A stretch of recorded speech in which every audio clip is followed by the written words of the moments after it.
glories to the assembled devotees, Hare Krishna. All glories to the assembled devotees, Hare Krishna. All glories to the assembled devotees, Hare Krishna. All glories, Sri Guru and Sri Gauranga. All glories to Srila Prabhupada.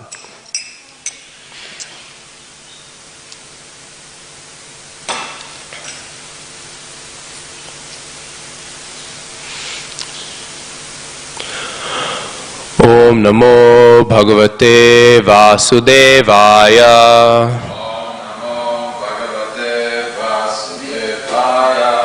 Om Namo Bhagavate Vasudevaya.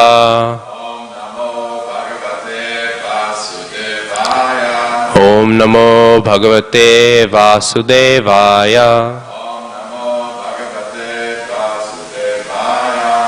So, reading today from Srimad Bhagavatam, Canto 3, Chapter 2, Text 9.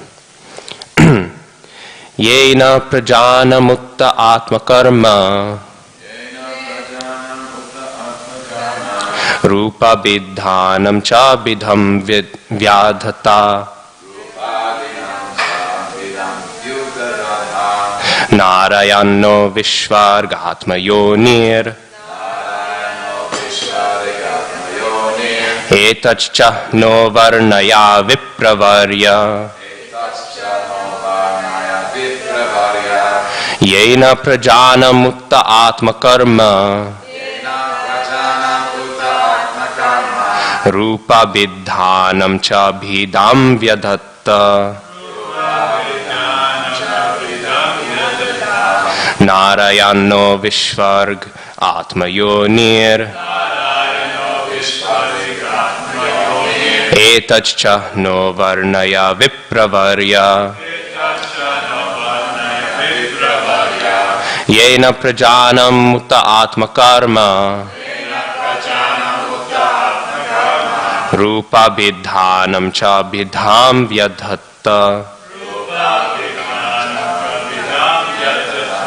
Narayano vishvasrigatma yonir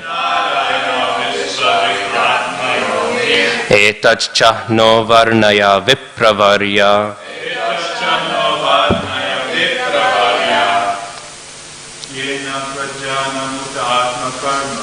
Yena prajana mutta atmakarma Rupa bidhanam cha bidham vyadhatta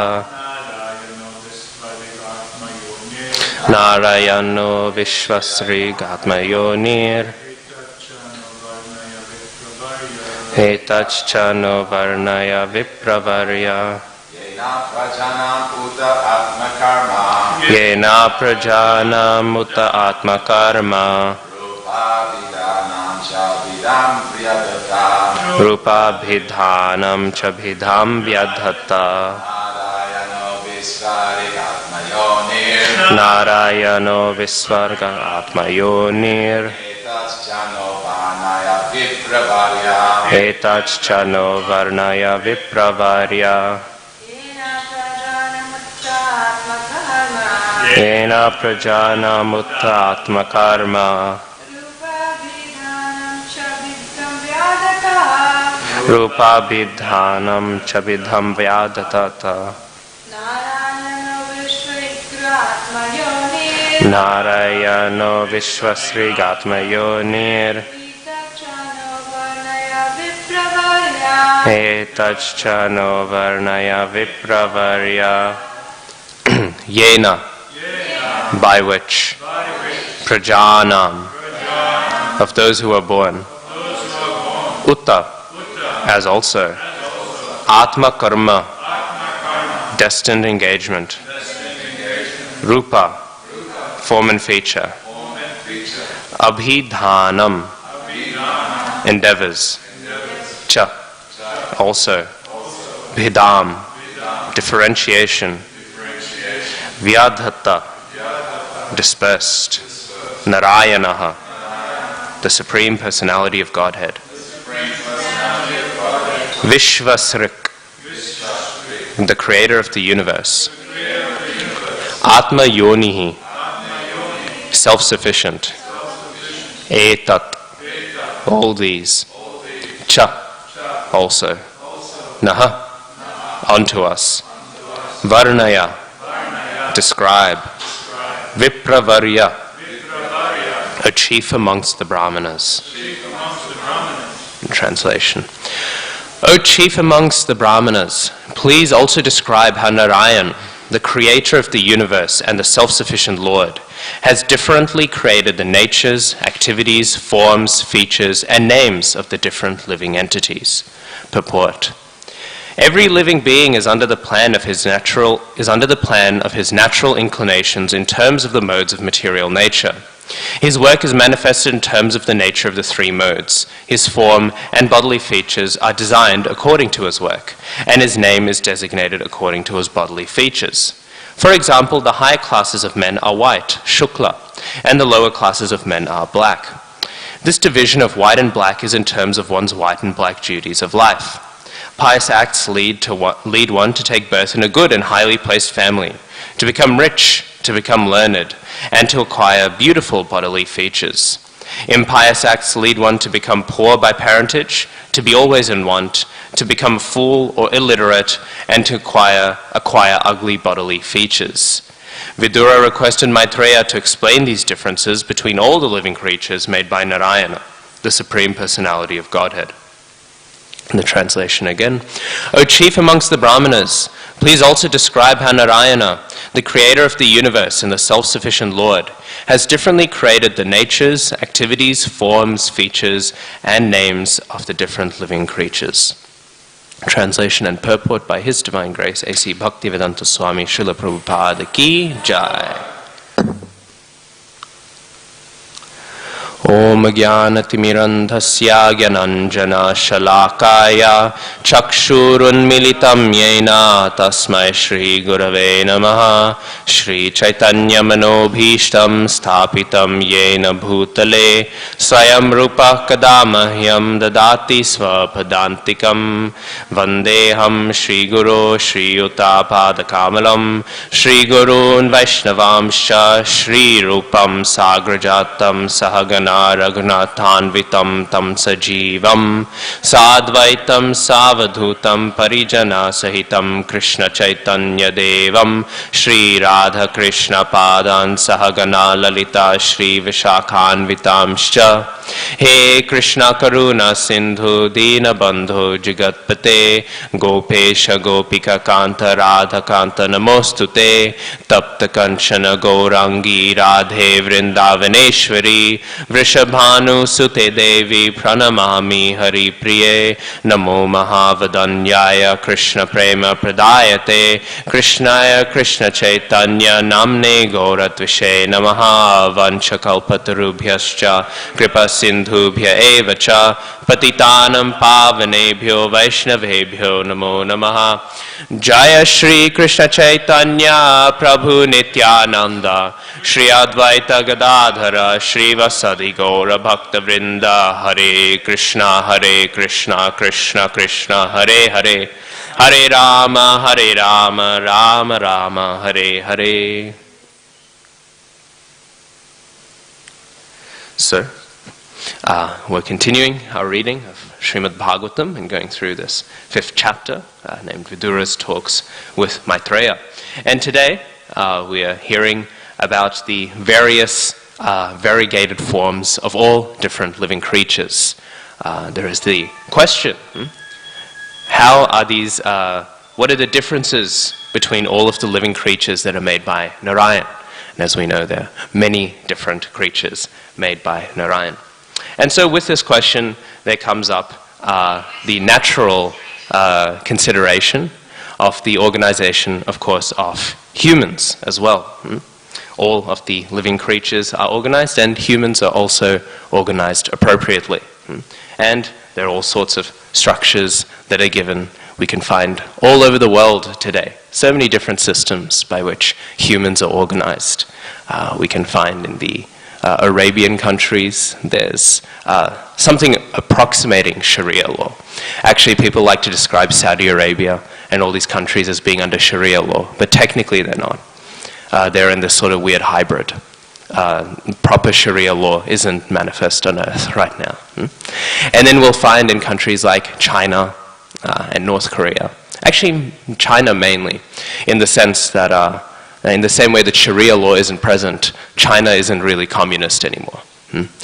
China, around in the 90s, they established this thing where they said we're now Marxists with Chinese characteristics, which essentially means they're Marxists that do capitalism, which is a bit of a contradiction in terms, but the Chinese government found that pure communism wasn't working so well.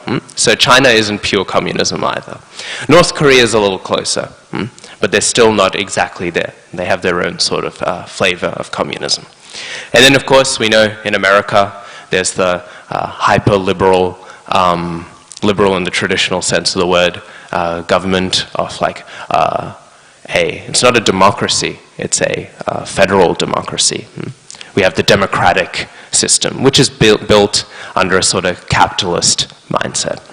So we'll find all around the world, and Australia tends to follow that American system. So all around the world we'll find all sorts of ways for organizing humanity. And because of all of these different ways, we'll find there's often a lot of tension.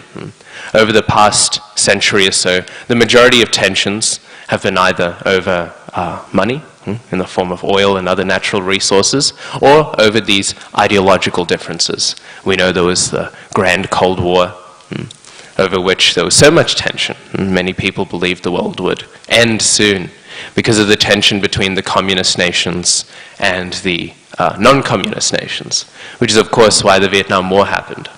When we read Lilamrita, we can read how unpopular that war was. But it was based on the idea that if America and Australia, if all of the Western countries don't invade Vietnam, then Vietnam would become a communist country. And if Vietnam became a communist country, then there would be a domino effect. And then all the countries down the side of the world, they would all become communist as well. So because of all these tensions, we find lots of issues. The Second World War, in many ways, was caused by all of these tensions. You had, again, the more democratic, apparently, parties of like America and England and all. You had the National Socialists and the other fascists in Italy and in Germany and in a few other places. And then you had the communists in Eastern Europe forming the USSR. So we have all of these sort of tensions in modern society based on the different ideas of how do we structure society. And as we know, the United Nations was sort of founded as a way to resolve this tension, as a way to resolve these tensions to create proper unity and harmony. But I was listening to a Srila Prabhupada lecture just a few days ago, and Srila Prabhupada said, even though they call themselves the United Nations, they have not united the nations. They're just a bunch of barking dogs, actually, is what Srila Prabhupada said. Because the dogs all bark with each other, you know? Now, I'm sure you'll see when two people walk dogs together, they'll see each other and they'll do a lot of barking, but if you unleash them, they won't actually do anything, right? The dogs will never actually fight. They bark and bark and bark and bark, and they try and get their message across, but there's no bite to the bark. So this whole endeavor has not been so successful. And if the cooperation of all of these systems is not successful, then what successful system can there be? And so we know Srila Prabhupada, he so famously said, I've only completed 50% of my mission. Only 50% of my work is complete. And so his disciples sort of asked, what is the other 50%? And Srila Prabhupada said the other 50% is to properly establish Varnashram Dharma. To properly establish this Varnashram Dharma, the ideal way of situating and establishing society. This is the remaining 50% of my work. That's what Srila Prabhupada said. So here in Varnashram Dharma, we find the perfect, if you will, system of organizing society. Varnashram, not as it has been corrupted in so many places, but true Varnashram is the most harmonious and efficient way of organizing society. Now, not any old Varnashram. We find in the previous acharyas, especially Bhaktivinoda Thakur, we find the articulation of what Varnashram ideally should be. Because Bhaktivinoda Thakur, he didn't promote Varnashram, actually. He promoted Daivi Varnashram. He intentionally said, my goal is not to promote just the simple classes of, Shudras, Vaishyas, Kshatriyas, Brahmins, and then we can continue existing efficiently. Daivi Varnashram is Varnashram that is designed around a focal goal of bringing people to Krishna consciousness. That is the ideal form of Varnashram, and this is the form of Varnashram that our acharyas so happily and strongly desired to be manifest. Not a Varnashram which exists actually for social harmony, because that will not exist. There's a book, Dialectical Spiritualism, I think it's called. And in it, a few disciples of Srila Prabhupada, they asked Prabhupada, they went through different thinkers throughout history, and they proposed like a nutshell summary of their philosophy. And Prabhupada would appropriately praise some points and smash the others. And when they came to Marx, who we know is the great founder acharya of communism, when it came to Marx, Prabhupada said, actually, they have the right idea, to focus society all around this one central, this one central point. But the central point cannot be any human leader or any working class. It must be Krishna. So Varnashram, in order to be properly executed, must be one, or at least to be properly executed in the mood of our previous acharyas, must be one which is focused around Krishna and bringing people closer to Krishna. Because naturally then there can be a gradual upliftment. Because only Krishna can be the center. We know the center of a circle, that is the truest actual quality, is a circle. Because in a circle we find all the points. In a circle there are infinite points. If we try and find how many edges there are in a circle, we can't, right? There are infinite points in a circle, and yet they're all equally from the center. And they're all focused in on the same point, equally far away. So Krishna is the ultimate center of any circle, because ultimately he pulls all in to himself, very naturally, because he's the all-attractive. So only true equality can be when all are focused in on one central point. If you take any other shape and draw a straight line from each side, you'll come to all of these different points, right? If you take a square, you'll get all sorts of patterns like this. If you take a pentagram, you'll get all sorts of patterns like this. But when you get a circle, the most equal anything can be, it's all focused in on one central point. No matter where you draw the line from, it all intersects at that one center. And the only way there can be a shared center is if that center is all attractive. There's a famous saying, and it's one of those sayings that we don't know who first said it.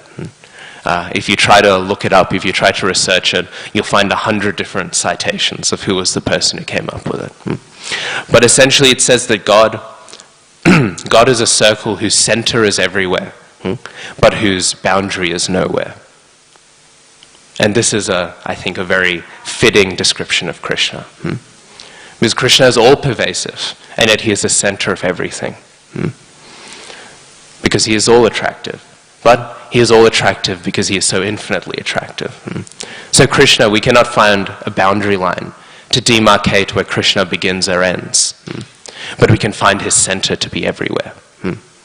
So this is the nature of Krishna. And this is why Krishna is most suited to be the center of any genuine society. Because Krishna's center is everywhere.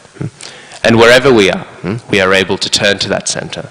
We know famously there's that text in the Bhagavad Gita which speaks of Krishna having thousands of hands, thousands of feet everywhere. And Advaita Acharya, he was getting incredibly frustrated. And he was saying, this is such a Mayavadi text. Krishna has spoken such a beautiful devotional text in the Bhagavad Gita, and he just decided to be a Mayavadi for one shloka. What's going on here? And Advaita Acharya, with his frustration, he became so upset. But then eventually the solution was revealed. That when it says Krishna has thousands of feet, it means that anywhere where his devotees pay dandavats, there Krishna's feet appears. When it says he has thousands of hands, it means that wherever the devotee is offering, any offering, Krishna is there to receive it. Like this, all of these different things. So in this way we can understand this text devotionally. And by understanding it devotionally, we can understand how Krishna is the center of everything. Because there's nowhere where Krishna where his thousands of ears are not there to hear any kirtan that is being performed, where his thousands of eyes are not there to have darshan of his devotee who is wishing to have darshan of him. Everywhere Krishna is present. So actually this text, which is lamented as so impersonalistic a text, is actually the most deeply devotional of a text. And in it we understand that Krishna is the true center of true civilization. So this is the varnashram that we wish to establish. Sometimes people, they will speak, we must establish varnashram, we must establish varnashram. And they're not wrong to do so. As I said from that quote from Srila Prabhupada. Srila Prabhupada was very eager on varnashram being established. But not any old varnashram. Varnashram on its own is useless. We do not need a Brahminical class with no other skills than to perform yagyas, irregardless of Krishna consciousness. The last thing we need are more of the materialistic Brahmins we read in Krishna book. What do we need are more of the wives of those materialistic Brahmins. So, but on the other end, we cannot neglect this mission, this instruction from Srila Prabhupada. Srila Prabhupada's instructions are the only way, or at least the main way that we can access Srila Prabhupada now. So we would be very foolish to disregard his instructions. His Holiness Bhakti Vikas Maharaj, he said in one Vyas Puja offering, I remember it very well, he was saying about how sometimes he wonders when he's performing Srila Prabhupada's instructions, mainly book distribution and establishing varnashram. They're the harder ones, right? There's some other instructions Srila Prabhupada has, they're not so difficult, right? Srila Prabhupada will say, study my books. It's not so difficult. You can sit down and study Srila Prabhupada's books. We should do it. Prabhupada will say, take shelter in the holy name. Kirtan is not so hard, right? It's not so hard to attempt, at least. It's very hard to do properly, but it's not so hard to attempt. But it's especially things like varnashram, properly restructuring society, things like book distribution, where it's a constant barrage of just attacks on our oh so precious, or at least my oh so precious false ego. These things are a little uncomfortable. And Bhakti Vikas Maharaj would say, every time that he would feel uncomfortable, he would feel distrained, he would just meditate, and he would think, he would imagine that he's there walking somewhere, and walking down in the horizon is Srila Prabhupada, on a morning walk, with all of his disciples, giving them all of these instructions. And he said he would meditate and he would think, I perform my dandavat pranams, obviously, before Srila Prabhupada. And I would think, how foolish would I feel if I were to tell Prabhupada, no, your instruction is too much. No, I don't want to do this. This is too uncomfortable for me, Srila Prabhupada. Give me something easier to do. Give me an easier instruction. Bhakti Vikas Maharaj, he would say, meditating on this, then he would think, no, we must fulfill the instructions of Srila Prabhupada. Because we must not think that Srila Prabhupada is not present in his instructions, in his Vani. If we hear these instructions, if we read off them, and we do not acknowledge them, we're practically doing the same as Maharaj was saying, to see Srila Prabhupada personally, and to say, no, Srila Prabhupada, not today. Maybe another lifetime Prabhupada. Maybe then I'll choose to follow your instructions. So, we must not dismiss the instructions, the wishes of Srila Prabhupada. Again, they're the main way which we can come into contact with Srila Prabhupada. We hear so often, people will say, Jai Srila Prabhupada, like this, right? Very happily. And this is a very sweet sentiment. But the biggest fulfillment of the sentiment of Jai Srila Prabhupada is in following his instructions, not by announcing his name. As great as it is to glorify Srila Prabhupada's name. So, like this, Srila Prabhupada has instructed, we should establish this Daivi Varnashram, this proper Varnashram. But we should establish it with the proper conception, not Varnashram for Varnashram's sake. Because Varnashram for Varnashram's sake is not so valuable a thing. And devotion without Varnashram is the most valuable thing. I was listening to another class by Srila Prabhupada, a Nectar of Devotion. I've been going through the Nectar of Devotion classes, and this is one part where Srila Prabhupada, he says, people are talking about civilization, but without Varnashram, they are just having a dog civilization. It is just a civilization of dogs. Without Varnashram, to establish society, this is just dog civilization. And I was thinking about that. It's very true. We see how much disarray society is in. But we also hear from Srila Prabhupada that this bhakti yoga process is so simple and easy. This chanting of the Hare Krishna Mahamantra is so simple and easy that even a child or a dog can do it. So as important as it is to bring society up to the human level, you do not need to be on the human level in order to execute some form of devotional service. So first there must come devotional service as the center. Because even if society is a society of dogs, a society of dogs chanting the holy name is far, far greater than a society of humans chanting nothing else but sacrificial mantras of karma kanda. So like this, we understand bhakti is that great essential ingredient. And without bhakti, there can be no genuine equality. People often, they complain about varnashram. They hear varnashram and they complain, they become very dejected by it, right? They think, how terrible is this inequality? How ugly is this? Oh wow, we do not like this system. This is a system of oppression. And in many ways it has become a system of oppression. The caste system is not the varnashram of the Bhagavatam. The caste system is not the varnashram of Bhagavad Gita.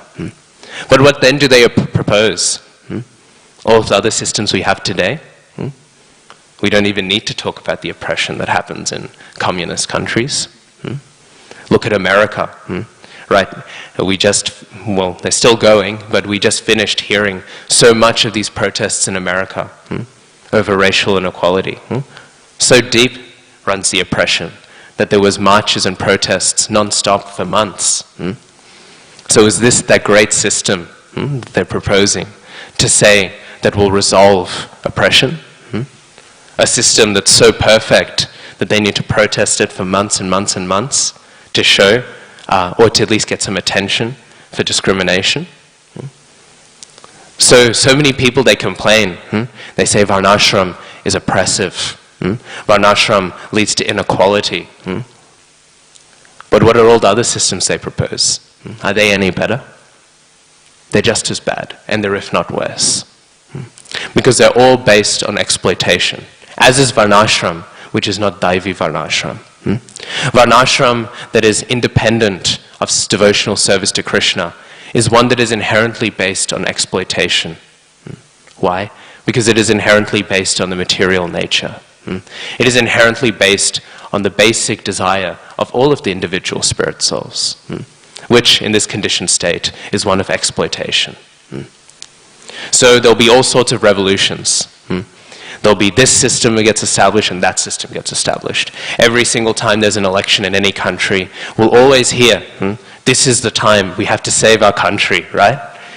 Every single time people will always say this rhetoric in Australia, in America, in India, anywhere.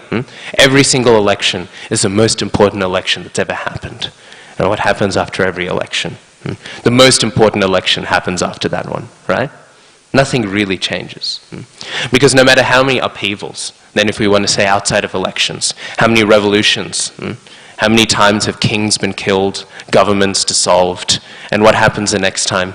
The next guy just ends up being just as bad. Because actually, even though they're having some sort of revolution, even though they're changing things, the foundational premise of their society is always the same. It is based on the material conceptions of I and mine, of exploitation. And if that basic assumption is there, that the world is for me to enjoy, if that basic assumption is there, then how could the new society they build be any different? And it's the same for varnashram. If varnashram is established just as an ideal society, then what will be the value? But if it is daivi varnashram, if it is a spiritual varnashram, right? If it's a varnashram where Krishna is the center, then there is no desire for exploitation. Then you have a civilization that is built on service. Then you built on a civilization that is not built on the principles of exploitation, of material assumptions, but instead that is built on service to Krishna. So this daivi varnashram, this proper varnashram, this is far from some sort of oppressive system. Because when no one's interested in getting things out of each other, but everyone's interested instead in serving Krishna, there is no time for exploitation. There is no room for this exploitation. So far from being an exploitative, oppressive system, this Daivi Varnashram is the solution to all of these oppressions.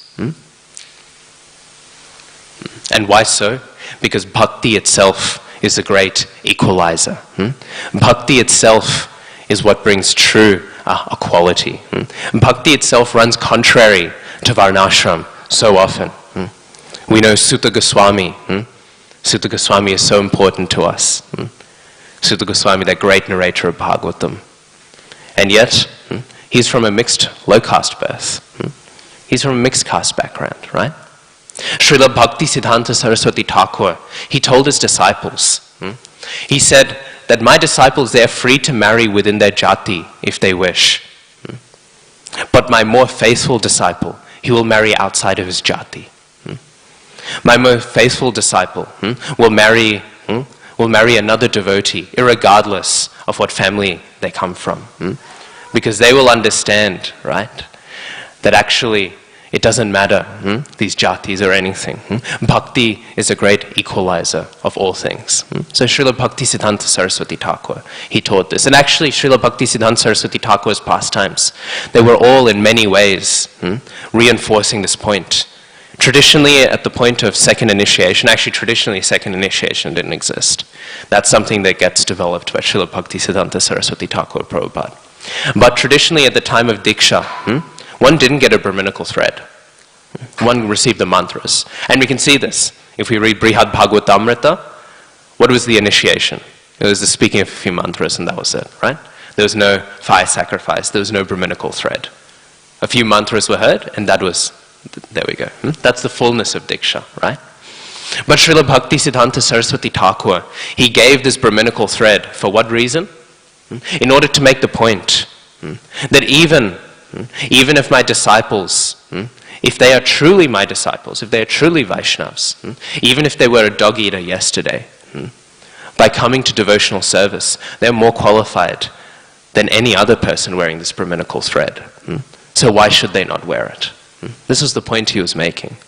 And so he gave the Brahminical thread to so many of his disciples, from Shudra backgrounds, from Vaishya backgrounds, from all sorts of backgrounds. And he gave it to all of them. And they hated him for it. They absolutely hated him for it. We can read this book, Brahmana or Vaishnava. It's a debate, because they challenged him to a debate.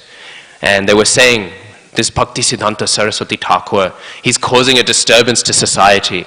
They wanted to create legal problems around him. And so this debate was done. And when I read the book, they translated it from Bengali. And I was thinking, you know what? They were asking that Bhakti Siddhanta Saraswati Thakur should be put in legal problems, right? Because he's causing a disturbance to society. And when I read the book, I thought, actually, he should be put in legal problems because he just murdered them. With his arguments, they were so good. He absolutely destroyed all of their arguments. It was practically a murder on page. He absolutely demolishes them. Why? Because the Shastras are so clear that bhakti is a great equalizer. Ghanshyam Prabhu, he's going through Uddhav Gita on the weekends. And you know, Uddhav Gita has so much nice transcendental knowledge. And yet, what do we hear about transcendental knowledge? According to the Manusmriti, if a Shudra hears the Vedas even being recited, not even being taught them, just the recitation of the Vedas, he should be taken away. Some other, Smriti Shastras, which are not as authoritative as the Manusmriti, actually say that the ears of a Shudra that hear the Vedas should be sealed shut. And the mouth of a Shudra that recites the Vedas should be cut off. These ones are not as authoritative and they're a little heavy. But what does Krishna say at the end of Uddhav Gita? He tells Uddhava, he says, if you find anyone who is clean and of good qualities, you tell them this message. And if they are a Shudra or any other lower birth, then tell them as well if they are a devotee. So the Bhagavatam's conception is not the conception of these Smriti Shastras, right? It is not this conception where there is inequality, where there is inopportune opportunity. Because the Bhagavatam understands where there is bhakti, all other discriminatory principles are thrown away. Because bhakti is on the platform of the soul, not on the platform of the body. It cuts away at all of the other considerations. And that's why in Uddhav Gita, Krishna is so explicitly instructing in that opposite direction. Krishna knows what the Manusmriti says. It's not that Krishna is unaware. But by instructing this, he's making so clear the message. A Shudra, it doesn't matter. Elsewhere in the Bhagavatam we hear Yavanas, Mlechas. What does it matter? If they come to devotional service, they are purified. And we can see this practically.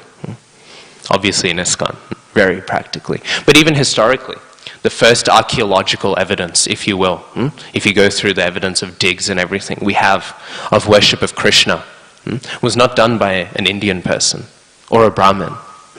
Forget about a Brahmin, not even a person of Indian descent, not even a person from Varnashram society. He was an ancient Greek ambassador. He established a pillar which worshipped the great Supreme Lord of Lords, Vasudeva. So how long ago that was.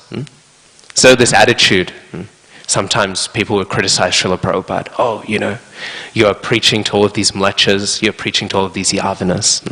If they were to have read Bhagavatam, they would have seen that this was not at all something to be criticized on. And this thing that Srila Prabhupada was doing is not a new thing. Again, thousands of years ago, this Greek individual, I forgot his name, he established this pillar. So actually Srila Prabhupada's mission of preaching to all the nations is a very, very ancient one. But Srila Prabhupada has completed it the most fully. So bhakti is that great, great equalizer. And we find this acknowledged in all sorts of traditions. If you read in the Old Testament, there's Abraham has 2 wives. We might know Abraham. He's the father of Judaism, Islam, Christianity. That's why they're called the Abrahamic religions. And Abraham, he has this one wife, Sarah, and he has another wife. She's she was an Egyptian woman. And her purpose, she was there because his wife was infertile. So he would have children through this co-wife, if you will. But she wasn't a full wife. She was in the category of a concubine. And her name was Hagar. Hagar, the Egyptian woman.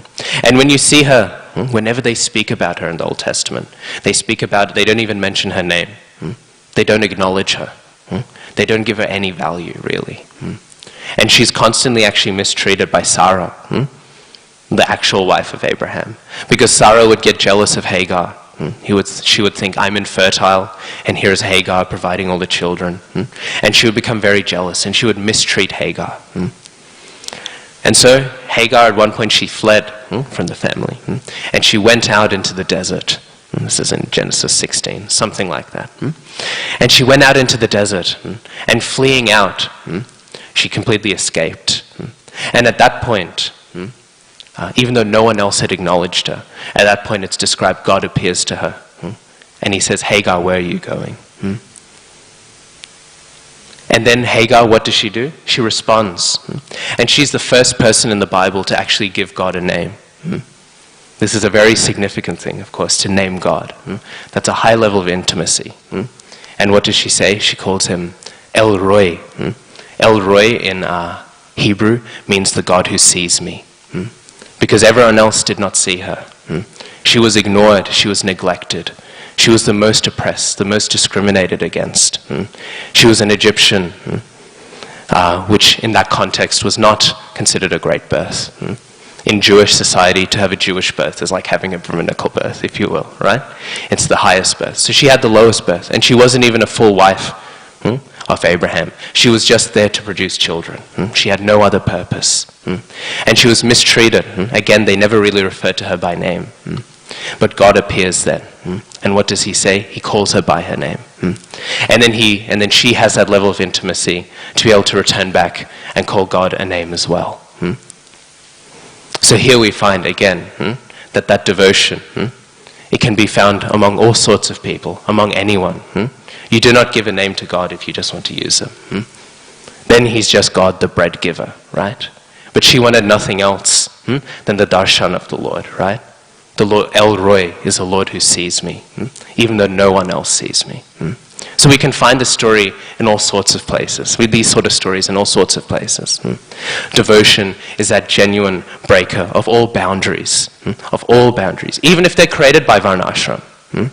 Even if they're created by Varnashram. We know so famously in the Bhagavatam it says, what does it say? It says that even a Chandala who chants the holy names, who engages in devotional service, he is greater than any Brahmin who does not. So this message we can find throughout all sorts of places. And again, we find this in so many situations. Prahlad Maharaj, forget about not having an auspicious birth. He didn't have the most auspicious family background. And yet what can we say about Prahlad Maharaj? What glories can we speak of him? So many infinite glories exist of Prahlad Maharaj. We cannot exhaust them. Even with a demonic background. This is why sometimes in Chaitanya Bhagavat we'll find Haridas Thakur, he's also referred to as Prahlad Maharaj. Of course he's not, we know he's an incarnation of Brahma, right? But sometimes he's referred to as Prahlad Maharaj because he came in that same mood. A great devotee in the most fallen of backgrounds, but a great devotee nevertheless. Also we'll find Narad Muni. Who is he the son of? He's the son of simple servants, right? Simple servant woman. That's all that his background is. And yet Narad Muni, what a great devotee. You won't find a single section of the Bhagavatam where Narad Muni is not coming up, right? The Bhagavad Purana is what? It is the Purana of the devotees of Bhagavan. And if there is a devotee who is appearing in every single pastime of these devotees, then we know there is an elevated position for Narad Muni. So again, bhakti, by this devotional service, it doesn't matter which background he comes from. And then of course we have Bali Maharaj. We know Bali Maharaj, he was in a bit of a pickle, right? He was in a bit of a tough spot, right? He was arrested by the Lord because he had so foolishly thought of himself as the Lord of all that he saw, right? We all know the pastime. And so when he was arrested, who came forth? Who came and begged for his forgiveness? It was his wife, Vindhyavali. Vindhyavali, she came forth and she said, my husband, he is so foolish, Indirectly. She didn't directly say it. But indirectly, what does she say? She says, those who see themselves as the Lord and controller of this world when it is actually yours, they are truly foolish. And who was saying that he was the Lord and controller of all of the proprietor of anything, actually? It was Bali. So it was an indirect chastisement of her husband. We know in Vedic society it is not technically proper for a wife to chastise her husband, right? We know at the Vedic marriage ceremony, the husband is considered like the guru of the wife. So this is actually not considered a very, very good thing to do. And yet what does Srila Prabhupada do in his purport? He glorifies Vindhyavali. He says the most intelligent wife of Bali Maharaj. Without her, Bali Maharaj was just a simple fool. Something like that Srila Prabhupada says. Because again, we have that consideration, that etiquette, that a wife shouldn't chastise her husband, shouldn't so explicitly instruct her husband like that. But then again, we are speaking in terms of bhakti, we are speaking in terms of devotion. Because that's what this Bhagavatam is about. The Bhagavatam is narrating all of these pastimes only to bring attention, again, to the Bhagavat, to the devotees. So in this way, we can ignore any of these standards of varnashram, of etiquette, of society. Because we find Srila Prabhupada acknowledging that. We find the Bhagavatam glorifying the actions of these sort of people. Look at Shukadev Goswami. Shukadev Goswami, when he was speaking, he was the youngest of all of the sages in that congregation. That is very inappropriate for a younger person to instruct the elder. All of these sages were much his senior, and yet they all sat down, and what did they do? They listened. They relished this Bhagavatam. Because this Bhagavatam, again, the message that he was speaking, speaks for why he is qualified to speak it. Because at the end of the day, we can have all these considerations, and they're good to have, but bhakti is independent and supreme. It rules over all of them. And because Shukadev Goswami had that qualification, then he spoke. All other considerations can be forgotten. All other considerations can be forgotten when Vindhyavali, When she chastises her husband, we can forget all other considerations because bhakti is independent and supreme. This is the message of the Bhagavatam. And if we get any other message from the Bhagavatam, then we have misread the Bhagavatam. There is no other room, actually, for any other interpretation. The Bhagavatam is an infinite ocean, and each and every word has infinite meanings. We can sit forever. Srila Bhaktisiddhanta Saraswati Thakur Prabhupada spoke for a month just on the first verse of Srimad Bhagavatam. But no matter how many ways we divide the text, no matter how many meanings we find for each word, if we do not understand that bhakti is independent and supreme and does away with any other consideration, then we have found a misreading. No matter how many readings we can exhaust, we will never find a reading that does do anything else but support that conclusion. So, we read like this. The Bhagavatam is making this message. And we can find this, especially, the Bhagavatam sometimes repeats pastimes that are mentioned in the Vedas. For example, we have the pastime of Pururava. Pururava and Urvashi, we can actually find the prayers that Pururava spoke to Urvashi. We find them recorded in the Rig Veda. It's a very peculiar thing to be recorded there, but they're recorded there. What we can also find is a record of Vritrasura being killed by Indra. But what do we find there? It's just a standard story. In the Rig Veda, we hear Vritrasura is killed by Indra. Vritrasura, the snake demon. He's called a snake demon. As we know, at the end of Vritrasura's pastime, he's a bit snake-like after all the fighting's done. We find this pastime. Vritrasura being killed by Indra. But it's just a regular story, just a demigod killing a demon. But that's not what the Bhagavatam is concerned with. The Bhagavatam is a very radical text. As we said, in Varnashram society, a Shudra wouldn't hear the Vedas. And here we have Krishna speaking the essence, the purest form of the Vedas, and he's saying, speak it to any Shudra. Any Shudra who has devotion, speak it to them. The Bhagavatam is so intentionally radical, revolutionary, you can say. It's going against all societal norms in order to make its point that bhakti is independent and supreme. Because it takes that story that's so well known in the Rig Veda, so well known in other Puranas, of Vritrasura being killed by Indra, and what does it tell us? It tells us of Vritrasura begging Indra. We know the fight. They all come together, they're ready to fight. Indra, he's got the bones of the Dichi that have been formed by Vishvakarma into this wonderful Vajra. And he's there and he's getting ready, and he goes to fight. And we know all of the demon lieutenants of Vritrasura, what do? They run away. And how does Vritrasura console them? He doesn't give them a demonic message. He speaks to them religious concepts. He says the best way to die is either to die in executing bhakti yoga or to die facing the enemy on the battlefield. These are the two most glorious deaths, but of course they're demons, right? They're not too favorable to that message, so they keep running away. And then the demigods, they see this. This is very interesting. What do the demigods do?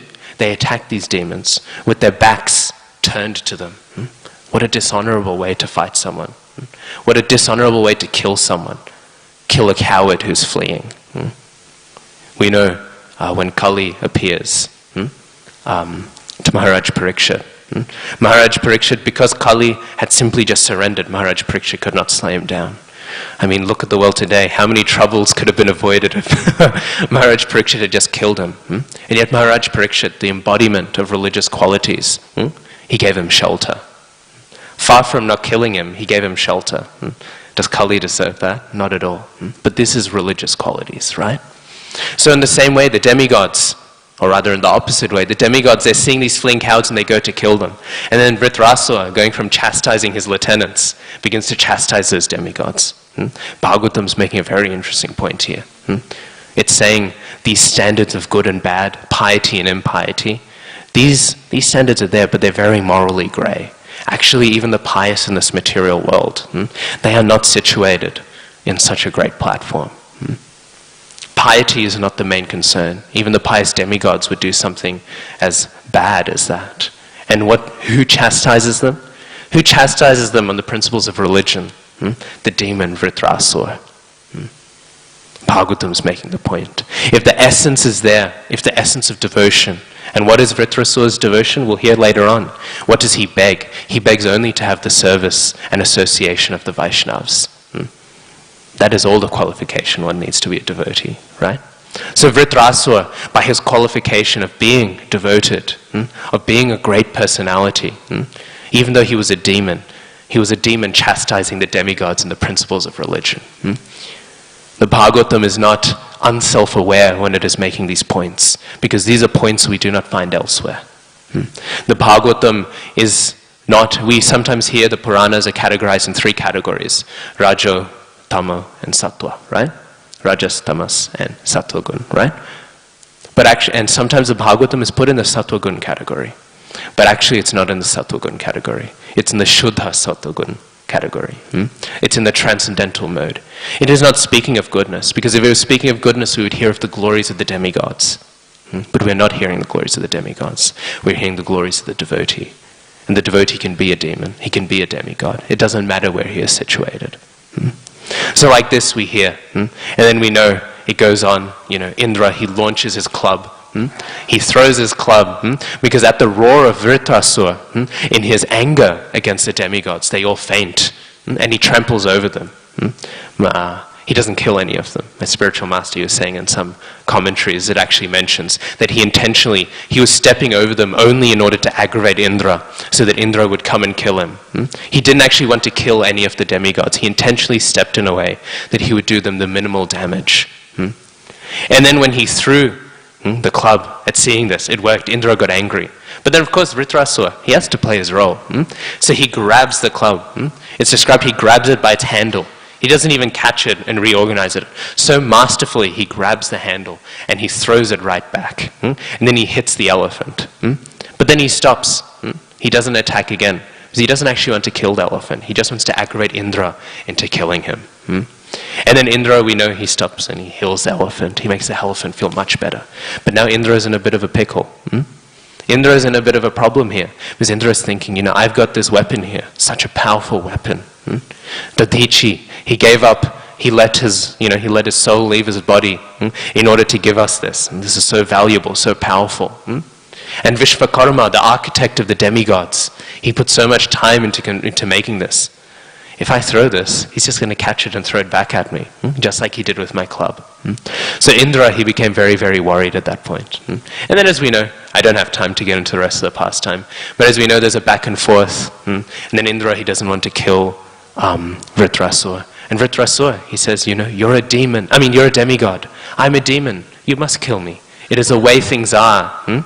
Again, how practically absurd. And we can imagine, how were all the sages hearing this when they were hearing Bhagavatam? They were so used to hearing the story of Indra just killing Vritrasura. How would it have hit their ears to hear these sort of narrations? Again, the Bhagavatam is so intentional in the points that it's making. How would they have understood hearing this? They were used to hearing the triumphant story of Indra, the king of the demigods, slaying that evil demon who was so scary. His name was Vritra because he dwarfed the whole universe. That evil demon, and Indra heroically slayed him. And here, Shukadev Goswami is making such a profound point. He's making the point that actually demon or demigod, it doesn't matter. When one is a devotee, that is the ultimate calculation. And there we find that Vritrasura, even Vritrasura, he's instructing, Vritrasura, that great demon, he's instructing the king of the demigods on the principles of religion, on the principles of society. This is the point of the Bhagavatam. Throughout all of the pastimes, it's like this. All of the Bhagavatam is making this point, that bhakti is independent and supreme. It rules over all other considerations. So even when we speak of varnashram, even when we speak, as Srila Prabhupada has mentioned here, about pious acts and impious acts, these things are important because we want a healthy society. And we want a healthy society that provides a nice foundation for the execution of devotional service to Krishna. But when devotion to Krishna exists, it runs contrary to any of these considerations. It runs right in the face to them if it needs to. And sometimes most of the time, it'll align with them. Most of the time it'll align with them, but it doesn't need to. So people, they're asking for equality in all of these things. The closest we can get in a material system is through varnashram. But we can get further than equality through the devotional service process. Srila Prabhupada once said the Mayavadis, they lack ambition. Because the Mayavadis just want to become Krishna. But the devotees, they want to become greater than Krishna. Srila Prabhupada, he said like this. Forget equality. The highest position is available to anyone and everyone. If they're a dog eater, or if they're from any background, if they take to devotional service. It doesn't matter any of the methods of piety, if one is a fool or illiterate with ugly bodily features, as Prabhupada mentions here, or if they take birth in a good and highly placed family and are very rich, if they're the most well-educated Brahmin, or if they're the most uneducated of Shudras. Everyone is equally qualified to take to this devotional service. And by taking up this devotional service, they become the most qualified in any other consideration. So, to conclude that point, I just wanted to say, just briefly touch on one pastime, which I think most embodies this. We find in the Antya Leela of Mahaprabhu. Srila Haridas Thakur. Now we speak of bad births. Haridas Thakur comes from a background of cow eaters. I remember His Holiness Bhaktividyapurna Maharaj was once making the point. To be a Brahmin, you eat sattvic food. No onion, garlic, eggs, meat, fish, right? Kshatriyas, they can eat some meats, right? Shudras, they eat some meats as well. Outcasts, they will eat dog. That's how you know somebody is an outcast from varnashram, from standard society. But those who eat beef aren't considered outcasts. They're actually considered non-human. They're in the category of demons. So, this is the sort of background Haridas Thakur is coming from. So with this sort of background, Haridas Thakur is there. But what is he doing? He's chanting every day so much. And one day, the devotees, they brought some prasad to Haridas Thakur. And Haridas Thakur said, I only chant so many rounds before I honor prasadam. I cannot honor this prasad. I need to finish chanting my rounds first, right? And so all the devotees became worried. Imagine how dedicated you are to the holy name that the devotees get worried. They think he's chanting a little slower. Not that he's not chanting at all, but he's chanting slower. So the devotees became concerned. They thought, what is wrong with Haridas Thakur? He is chanting so slowly. And so they went, and Mahaprabhu, he came. It's Mahaprabhu. So dearly he holds Haridas Thakur to his heart. And he asks Haridas Thakur, he says, do you have some physical ailment? Do you have some mental ailment? What is your problem? What problem are you having, and how can I relieve it? And Thakur Haridas, what does he say? He says, I have no physical problem. Physically, I'm healthy. My only problem is that I know your pastimes, they're wrapping up. I know your pastimes are coming to an end. And I cannot bear the idea that I will witness the conclusion of your pastimes. This was Haridas Thakur's request. He said, I have tolerated so much in my life, and he has tolerated so much in his life. So mistreated by everyone, Hindu, Muslim, whatever. Whoever they were, they treated Haridas Thakur like nothing. Even though Haridas Thakur was the most qualified person on earth. Their qualifications are just a speck of dust, barely a speck of dust, compared to Haridas Thakur. And yet he so humbly accepted all of it. And he never made any request to Mahaprabhu, please relieve me of these things. Please, Mahaprabhu, tell them the truth. Make them understand. Instead, Haridas Thakur, what does he say? He said, I deserved all those things because of my low birth. I deserved each and every one of those things. But then he says, I want to make one request. The only request that I'll make. I wish that I can depart before you depart. And this is Haridas Thakur's request. And so, we know this happens. Haridas Thakur does. He does depart. He ends his pastimes before Mahaprabhu. But then what does Mahaprabhu do? Haridas Thakur's body